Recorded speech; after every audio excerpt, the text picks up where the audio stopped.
میں امداد سن رہا ہوں، تحریک انصاف کے اندر لڑائی بھونچال کی شکل اختیار کر گئی ہوئی ہے۔ لڑائی جو ہے وہ تحریک انصاف پارٹی کے اندر تو ہے ہی ہے، عمران خان صاحب کے گھر کے اندر تک چلی گئی ہے۔ گھر کے اندر جو لڑائی ہے بشریٰ بی بی عمران خان، بشریٰ بی بی کی علیمہ خان وغیرہ سے لڑائیاں وہ تو پرانی ہیں اور چل بھی رہی ہیں، لیکن اب جو پی ٹی آئی کے اندر لڑائی ہے وہ ہے تحریک انصاف کے وہ لوگ جو عمران خان صاحب سمجھتے ہیں کہ ان کے ہیں، اور وہ لوگ جو خان صاحب سمجھتے ہیں کسی اور کے ہیں، کسی اور کے لیے کام کر رہے ہیں۔ تحریک انصاف کا ایک اپنا جو سیاسی کمیٹی کے معاملے سے ہونے والے اختلافات، شیر افضل مروت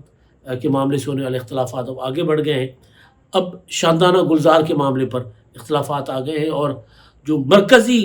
کردار ہیں اس میں جو ابھر کر سامنے آ رہے ہیں وہ ہیں شبلی فراز صاحب۔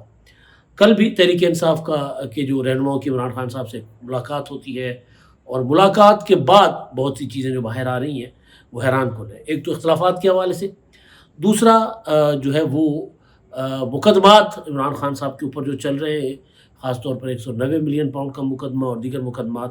اس میں یا اب تک جو عمران خان صاحب کو سزائیں ہو چکی ہوئی ہیں، ان معاملات میں جو ججز تھے جنہوں نے فیصلے کیے ہیں ان کے خلاف اب عمران خان صاحب نے ریفرنس دائر کرنے کا اعلان کیا ہے۔ دوسری طرف ایک اور یو ٹرن لیا ہے تحریک انصاف نے۔ عمران خان صاحب جو ہیں وہ مسلسل ایک مطالبہ کر رہے ہیں کہ جی ان کے جو مقدمات ہیں ان کو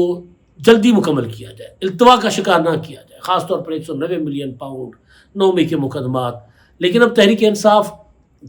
کے جو کور کمیٹی ہے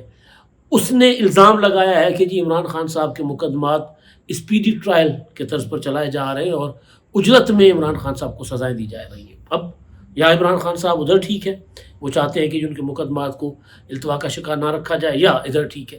یہ سارے معاملات جو ہیں وہ اس پر کرتے ہیں بات۔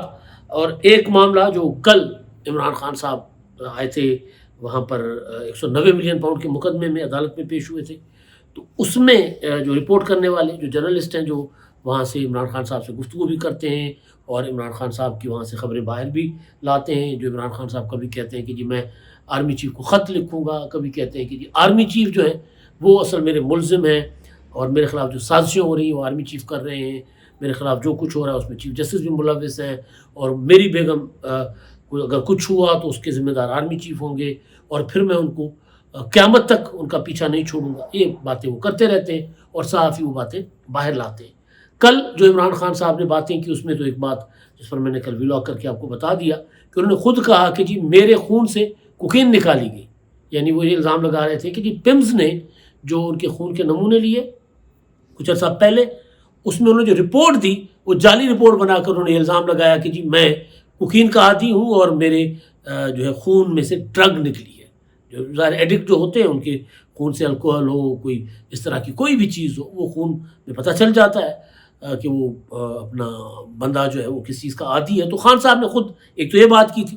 دوسری جو صحافیوں نے بات باہر وہ نکالی، جو سورس اپنے وہاں حالات دیکھا، بشریٰ بی بی آئیں، بشریٰ بی بی غصے میں تھیں، عمران خان سے نہیں ملیں، وہ جو فیملی کیبن تھا اس کے اندر نہیں گئیں، علیمہ خان اور دیگر عمران خان صاحب کی جو بہنیں ان کے پاس نہیں گئیں، اپنی بیٹیوں کے پاس نہیں گئیں، سائڈ پر بیٹھ گئیں، پھر روسٹم پر آ گئیں، پھر آ کر کہا کہ مجھے عدالتوں کے اوپر اعتماد نہیں ہے وغیرہ وغیرہ، طرح طرح کی انہوں نے جو چیزیں کہیں اور میڈیا نے رپورٹ کی۔ لیکن اس میں ایک چیز جو میڈیا رپورٹ کر رہا تھا وہ یہ تھا کہ عمران خان صاحب پریشان تھے، اور ہوتا ہے نا کہ شدید پریشان، سنگین جو حالات جو نظر آ رہے تھے ان کے چہرے سے کہ وہ کوئی مطمئن نہیں ہے اب حالات سے۔ پرسوں جب سپریم کورٹ کی سماعت تھی اس میں نیب ترامیم میں، اس میں بھی جب عمران خان صاحب وہاں آئے، ادھر عدالت بیٹھے وہاں پر ویڈیو لنک پر، تو اضطراب کی کیفیت میں تھے۔ مطلب وہ کچھ لوگ، اچھا ہر کسی کا نا اپنا زاویہ ہوتا ہے چیزوں کو دیکھنے کا۔ اگر عمران خان صاحب وہاں پر بیٹھے بیٹھے کرسی پر انگڑائی لے رہے تھے، پھر کبھی گردن ادھر موڑ کے کڑاکا نکال رہے تھے، کبھی ادھر موڑ کر کڑاکا نکال رہے تھے، تو اس کو وہاں جو بیٹھے ہوئے وکلا تھے عمران خان صاحب کے، وہ جو دیکھ رہے تھے وہ کہہ رہے دیکھو شیر کی طرح بیٹھا ہوا ہے، کس طرح وہ انگڑائیاں لے رہا ہے، کس طرح وہ گردن اپنی سے کڑاکے نکال رہا ہے، تو وہ کسی اور طریقے سے دیکھ رہے ہیں۔ لیکن اگر اس کا نفسیاتی تجزیہ کیا جائے تو وہ تو یہ ہے کہ عمران خان صاحب اضطراب کی کیفیت میں تھے، انزائٹی میں تھے، ان کو پریشان تھے، پریشانی کے عالم میں بیٹھے ہوئے تھے۔ تو کل جب عمران خان صاحب نے صحافیوں سے گفتگو کی تو اس میں انہوں نے ان دعووں کی نفی کی کہ جس کے مطابق عمران خان صاحب شیر کی طرح بیٹھے ہوئے تھے، ڈٹ کے بیٹھے ہوئے تھے. عمران خان صاحب نے کہا کہ جی میں بہتاب تھا بات کرنے کے لیے، بے چین تھا بات کرنے کے لیے، مجھے بات نہیں کرنے دی گئی. اس کا مطلب ہے کہ وہ جو انگڑائیاں لے رہے تھے، وہ جو پلسٹیاں مار رہے تھے، وہ جو اپنا بازوؤں سے کڑاکے نکال رہے تھے، وہ بے چینی کی وجہ سے تھے. اکیلے بیٹھے ہوئے تھے. اپنا تھوڑی دیر کے لیے لائٹ پڑی تو پولیس والوں کو کہا کہ جی یہ لائٹ جو ہے میرے سامنے زیادہ میری آنکھوں میں پڑ رہی ہے، اس کو ہٹا دے. تو ایک الگ الگ طریقہ ہوتا ہے ہر چیز کو دیکھنے کا. تو وہ عمران خان صاحب چھوٹی عدالت میں بہت زیادہ پریشان تھے،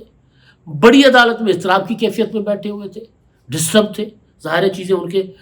کنٹرول کے مطابق ان کے کنٹرول سے باہر ہیں، اور ان کے جو وہ کہتے ہیں نا کہ جی آپ کے کپتان نے سب بندوبست کیا اور آپ کے کپتان کو پتہ ہے کہ کیسے آگے بڑھنا ہے، تو اس کے مطابق کچھ بھی نہیں ہو رہا، سارا الٹ ہو رہا ہے، سارا سسٹم ہاتھ سے جا رہا ہے عمران خان صاحب سے. اور ادھر سے عمران خان صاحب کی پارٹی جو ہے وہ خان صاحب کو خود ہی وہ کہہ رہے ہیں کہ جی میری پارٹی تو پتہ نہیں کہاں کھیل رہی ہے، کس کے ساتھ ملی ہوئی ہے. تو وہ چیزیں الگ ہیں. تو بہرحال تو اس کے بعد ملاقات جو ہوتی ہے عمران خان صاحب کی پارٹی لیڈروں کے ساتھ، اس ملاقات کے متعلق جو میڈیا رپورٹ کر رہا ہے وہ یہ ہے کہ جو اس میں شبلی فراز صاحب تھے، اور اس میں جو اسد کیسر اور شبلی فراز کے درمیان 2 روز پہلے تلخ کلامی ہوئی تھی، تو میں ہو گئی تھی پارٹی کے سیاسی کمیٹی کے اجلاس میں، جس میں شبلی فراز نے یہ کہا تھا کہ جی جو مروت صاحب ہے، شیر افضل مروت، وہ پارٹی کا اثاثہ ہیں، انہوں نے پارٹی کے لیے قربانیاں دی ہیں، تو ان کے خلاف جو ہے ایکشن نہیں ہونا چاہیے تھا. تو یہ اسد کیسر نے کہا تھا، اسد کیسر نے. تو شبلی فراز نے ان کے خلاف ہونے والی کارروائی جو کہ ان کی سفارش پر ہوئی تھی، عمران خان صاحب نے ان کو سیاسی کمیٹی سے نکال دیا تھا، عمران خان صاحب نے ان کو پبلک اکاؤنٹس کمیٹی کا چیئرمین بنانے کا جو اعلان کیا تھا اس سے وہ واپس ہو گئے تھے. تو وہ جو شبلی فراز ان جو سفارشات جو انہوں نے کی تھی اور جس کی بنیاد پر ایکشن ہوا تھا اس کو وہ ڈیفینڈ کر رہے تھے. اور اسی دوران پھر شبلی فراز صاحب نے جو کل ملاقات ہوئی عمران خان صاحب کی، اچھا اس میں پھر وہ جو میٹنگ تھی سیاسی کمیٹی کی، اس میں شبلی فراز نے معافی بھی مانگی، لیکن اسد کیسر غصہ کر کے چلے گئے اور انہوں نے ان کو معافی نہیں دی. تو جو کل عمران خان صاحب سے ملاقات ہوتی ہے اس میں شبلی فراز جو ہے سورسز یہ بتا رہے ہیں کہ انہوں نے عمران خان صاحب کو بتایا کہ جی شندانہ گلزار صاحبہ جو ہے وہ بھی پرابلم کریٹ کر رہی ہے پارٹی کے لیے، ان کے بیانات شیر افضل مروت کی طرز پر وہ بھی سارا کچھ چلا رہی ہے. تو عمران خان صاحب نے ان کو کہا کہ جی آپ، اچھا ملاقات کا معاملہ تھا شندانہ گلزار کا، تو ان کو ملاقات نہیں کرنے دی گئی. تو کہا جا رہا ہے کہ جی روکا گیا تھا کہ جی آپ ملاقات نہیں کر سکتی، جیسے پہلے شیر افضل مروت کو روکا گیا تھا. مروت صاحب نے تو پہلے کہا تھا نا کہ جی نہیں مجھے کسی نے نہیں روکا، اور وہ وقت ختم ہو گیا تھا اور ملاقات کے لیے مجھے الگ سے ٹائم چاہیے تھا تو وہ نہیں ہوا وغیرہ وغیرہ. لیکن بعد میں مروت صاحب نے مان لیا کہ جی ان کی ملاقات پارٹی کے کچھ رہنماؤں نے نہیں ہونے دی، انہوں نے عمران خان صاحب کے کان بھرے تھے. تو اسی طرح شندانہ گلزار صاحبہ کے معاملے پر کہا جا رہا ہے کہ جی میڈیا رپورٹ کر رہا ہے کہ شبلی فراز نے عمران خان صاحب کو کہا کہ جی وہ بھی ذرا آؤٹ آف دی سلیبس جا رہی ہیں، وہ بھی ادھر ادھر کی باتیں کر رہی ہیں. تو عمران خان نے ان کو کہا کہ جی آپ چپ کر جائیں، خاموش ہو جائیں، آپ ان لوگوں کی پارٹی کے لیے قربانیاں ہیں، یہ پارٹی کے کام کے لوگ ہیں. تو انہوں نے ڈیفینڈ کیا، اور پھر انہوں نے شبلی فراز جو ملاقات روک دی گئی تھی اس ملاقات کے لیے انہوں نے کہا کہ جی شندانہ گلزار صاحبہ کو ملاقات کے لیے آنے دیا جائے. تو یہ چل رہا ہے پارٹی کے اندر. اچھا پارٹی کے باہر یعنی جو دوسری چیزیں جو عمران خان صاحب نے کل کی ملاقات کے بعد ہدایات جاری کی ہیں، ایک تو انہوں نے یہ اپنا اعلان کیا گیا ہے کہ جی خان صاحب جو ہیں ان کے اعلان کے مطابق جو 2 جج صاحبان ہیں جنہوں نے عمران خان صاحب کو مختلف مقدمات میں سزائیں سنا رکھی ہیں، ان جج صاحبان کے خلاف جو ہے وہ دائر کیا جائے گا اپنا ریفرنس. ایک اس میں آپ کو یہ ذرا خبر نکال لوں کیونکہ یہ خبر ہے ٹویٹر پر، ایکس پر، اور ایکس چلتا نہیں ہے بغیر وی پی این پر، تو میں یہاں پر وی پی این لگاؤں گا، پھر وہ ڈیٹیل میں آپ کے سامنے وہ رکھتا ہوں. انصاف حسین پنچوتا صاحب نے وہ کیا، اس میں جج ابو الاسرات صاحب ہیں اور ایک اور جج ہے، اور ان کے لیے کہا گیا ہے کہ جی ان کے خلاف مس کنڈکٹ کا ریفرنس کپتان نے جو کہا ہے کہ وہ دائر کیا جائے گا. اور دوسرا تحریک انصاف کی جو میں نے بتایا کہ کور کمیٹی کا اجلاس ہوا تھا، تو کور کمیٹی نے اپنے اجلاس میں یہ فیصلہ کیا ہے کہ اپنا مطالبہ کیا ہے کہ عمران خان صاحب کا جو ٹرائل ہے وہ اسپیڈی نہ کیا جائے. تو جس طرح 190 ملین پاؤنڈ کا جو مقدمہ آگے بڑھایا جا رہا ہے، کیس آگے چلایا جا رہا ہے، تو اس میں وہ اب کور کمیٹی کہہ رہی ہے کہ نہیں جی اس طرح نہ چلائیں. لیکن بہرحال اب وہ جو میں ڈھونڈ رہا تھا وہ مجھے مل گیا ہے وہ ٹویٹ کہ جو پی ٹی آئی نے کہ جو ہے وہ وکیل اندا حسین پنچوتا صاحب عمران خان سے ملاقات کے بعد انہوں نے کہا ہے کہ جی جج جو ہے ابو الاسناد صاحب، قدرت اللہ اور ہمایوں دلاور، ان کے خلاف عمران خان نے ہدایت جاری کی ہے کہ ان کے خلاف ریفرنس دائر کیا جائے. کس بنیاد پر؟ انہوں نے مس کنڈکٹ کیا. کیا مس کنڈکٹ کیا ہے؟ انہوں نے فیصلے عمران خان کے خلاف دیے. کسی بھی جج کے اوپر، کسی بھی جج کے فیصلوں کے اوپر ریفرنس اس کے خلاف نہیں آ سکتا. لیکن کیونکہ یہ ذرا اپنا کرتے یہ ہیں کہ اپنے لوگوں کو بیوقوف بناتے، الو بناتے اپنے لوگوں کو، تو پھر اس طرح کی حرکتیں کرتے رہتے. تو کر لیں تو جج کے خلاف تو مس کنڈکٹ اس صورت میں کہ جی جج صاحب جو ہے وہ اپنا انہوں نے فیصلہ غلط کیا ہے، تو اس بنیاد پر نہیں مس کنڈکٹ ہو سکتا، مس کنڈکٹ بن سکتا ان کا، اور نہ ہی ان کے اوپر ریفرنس آ سکتا ہے. لیکن جو الارمنگ چیز ہے عمران خان صاحب کے خلاف وہ یہ ہے کہ عمران خان کے اوپر ایک ٹہریان کا کیس تھا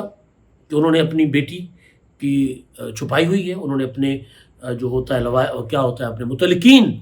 اپنی فیملی میں اس کو شو نہیں کیا ٹہریان وائٹ کو. الزام عمران خان صاحب کے اوپر، بلکہ الزام کیا ہے یہ تو ثابت شدہ ہے کہ ایک سیتا وائٹ نامی خاتون کے ساتھ عمران خان کے تعلقات تھے، پھر اس سے ایک بیٹی ہوئی ٹہریان، اور عمران خان اس کو اون نہیں کر رہے تھے. پھر انہوں نے امریکی عدالت میں مقدمہ کیا، وہاں پر عمران خان صاحب مقدمہ ہار گئے، اور پھر وہ ٹہریان کو عمران خان صاحب نے وایا بھٹنڈا قبول کر لیا. پھر اب ٹہریان جو ہیں وہ عمران خان صاحب کے دونوں بیٹوں علی سلمان اور قاسم، سلیمان اور قاسم کے ساتھ وہ رہتے ہیں، وہاں رہتی ہیں، اور وہ ہیں اپنے ان کی سابقہ بیوی جو ہے عمران خان صاحب کی جمائمہ گولڈ سمتھ، ان کے پاس ہے. تو مقدمہ ایک ساجد نامی عام شہری نے ایک اپنا پٹیشن دائر کی تھی کہ جی یہ صادق اور امین نہیں ہیں، انہوں نے اپنی بیٹی چھپائی ہوئی ہے. تو معاملہ جو ہے وہ چلتا رہا اسلام آباد ہائی کورٹ میں، اور پھر 30 مارچ 2023 کو ایک فیصلہ، میجورٹی فیصلہ کہا گیا، وہ آ گیا، اور اس کے بعد پھر وہ فیصلہ پبلک بھی کیا گیا. اس میں ویب سائٹ پر بھی کہا گیا کہ اسلام آباد ہائی کورٹ نے شائع کر دیا، وہ فیصلہ پبلک کر دیا، اور اس کے بعد وہاں سے ہٹا دیا گیا. تو اس میں ایک تو چیف جسٹس صاحب تھے عامر فاروق صاحب، اور کچھ اور جج صاحبان اس میں تھے، طارق محمود، اپنا اور 2 جج صاحبان تھے. لیکن بہرحال پھر یہ ہوا کہ ایک بینچ بدل دیا گیا تھا. تو اب دوبارہ یعنی 30 مارچ 2023 کے بعد اب 1 سال تقریباً، بلکہ 1 سال سے زیادہ عرصہ ہو گیا ہے، اب 21 مئی کو سماعت کے لیے مقرر کر دیا گیا ٹہریان وائٹ والا کیس. اب اس میں جسٹس طارق محمود جہانگیر، جسٹس ارباب محمد اور سمن رفت امتیاز پر جو ہے وہ بینچ تشکیل دیا گیا ہے. اور اب یہ معاملہ جو ہے دوبارہ چلے گا. اب اس میں ایک چیز بڑی دلچسپ ہے کہ ٹہریان وائٹ کیس میں کیا نکلتا ہے، عدالت کیا فیصلہ سناتی ہے، کیا نہیں سناتی، ہم اس کے بارے میں کچھ نہیں کہہ سکتے. لیکن ایک چیز کہ یہی اسلام آباد ہائی کورٹ ہے، اسی اسلام آباد ہائی کورٹ نے چند دن پہلے عمران خان صاحب کو 190 ملین پاؤنڈ کا جو مقدمہ جو چل رہا ہے اور آخری اسٹیج پر ہے، وہی مقدمہ جس کا ذکر کور کمیٹی کر رہی ہے، آخری اسٹیج پر وہ مقدمہ ہے، اور اس مقدمے میں عمران خان صاحب کو ضمانت مل گئی اسلام آباد ہائی کورٹ سے. اب وہی اسلام آباد ہائی کورٹ ٹہریان وائٹ کیس کا دوبارہ مقدمہ سننے جا رہی ہے. تو ضمانت والا فیصلہ قبول کر کے تالیاں بجانے والے اب ٹہریان وائٹ کا مقدمہ یا اس کیس جو ہے وہ دوبارہ سماعت کے لیے لگنے پر ظاہر ہے اسلام آباد ہائی کورٹ پر چیخیں گے، چلائیں گے. لیکن عمران خان صاحب کی جو پریشانی، جو اضطراب سپریم کورٹ میں ویڈیو لنک پر، یا پھر اپنا جو احتساب عدالت میں 190 ملین پاؤنڈ کے مقدمے میں وہاں پر اپنا پیشی کے دوران جو اضطراب ان کا نظر آ رہا تھا، وہ بالکل بجا ہے. کیونکہ 190 ملین پاؤنڈ ہو، ٹہریان وائٹ کیس ہو، 9 مئی کے مقدمات ہو، جو بھی ہو، سب میں عمران خان صاحب کے خلاف فیصلے آنے کے امکانات ہیں، کبھی امکانات ہیں. اور اس لیے عمران خان صاحب جو ہے وہ کبھی کہتے ہیں میں چیف جسٹس کو خط لکھوں گا، کبھی کہتے ہیں میں آرمی چیف کو خط لکھوں گا، اور اب تو کہتے ہیں کہ خط اپنے لیے نہیں لکھوں گا، قوم کے لیے لکھوں گا. اب دیکھتے ہیں وہ کیا لکھتے ہیں خط میں، اور یہ بھی دیکھتے ہیں کہ فیصلے کیا آتے ہیں، اور پتہ چل جائے گا کہ عمران خان صاحب پریشان کیوں تھے، بے چین کیوں تھے، اور عمران خان صاحب کی اہلیہ ان سے کیوں ناراض ہے. اب تک کے لیے اتنا ہی.